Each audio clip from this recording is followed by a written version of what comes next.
টানা হরতাল অবরোধ আর জ্বালাও পোড়ায়ের মধ্যেই এলো খালেদা জিয়ার ছোট ছেলের মৃত্যুর খবর। পুত্র শোকে বিহ্বল বিএনপি চেয়ারপারসনকে সমবেদনা জানাতে গুলশান কার্যালয়ে আসেন প্রধানমন্ত্রী শেখ হাসিনা। এ খবরে আশার আলো জ্বলেছিল সাধারণ মানুষের মনে, কিন্তু প্রধানমন্ত্রীর জন্য খোলা হলো না গুলশান কার্যালয়ের গেট। কি ভাবছে সাধারণ মানুষ? এটা খারাপ করে, মানুষের মনের মধ্যে শান্তি আইতো, মানুষের জানতো যা হয়ে গেছে এনে। সবারই তো ছেলে সন্তান আছে, শোক আছেন একটা, দুঃখ বেদনা জানাইতো তার ছেলে মারা গেছে, এটা ভালো হইতো। শেখ হাসিনা গেছে খালেদা জিয়ার বাসায় দেখা করে নাই, খারাপ কাজ করছে।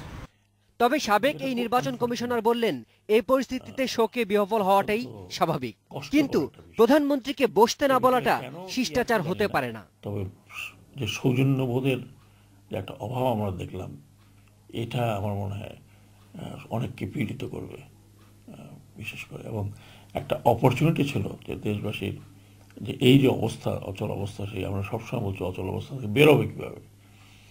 একটা হয়তো আমি আমি আমি ভেবেছিলাম যে একটা হয়তো পথ এর মধ্যে থেকে বেরোবে। Extremely sorry.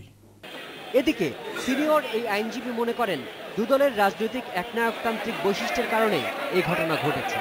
তবে এটা সার্বিক রাজনীতিতে খুব বেশি প্রভাব ফেলবে না। এগুলি বন্ধ হয়ে যাবে। সাধারণ মানুষ এখান থেকে মুক্তি চাচ্ছে, ওই জন্য বিন্দু মাত্র আশার আলোক দেখে তারা অনেকটাই ভরসা করতে চাচ্ছিল।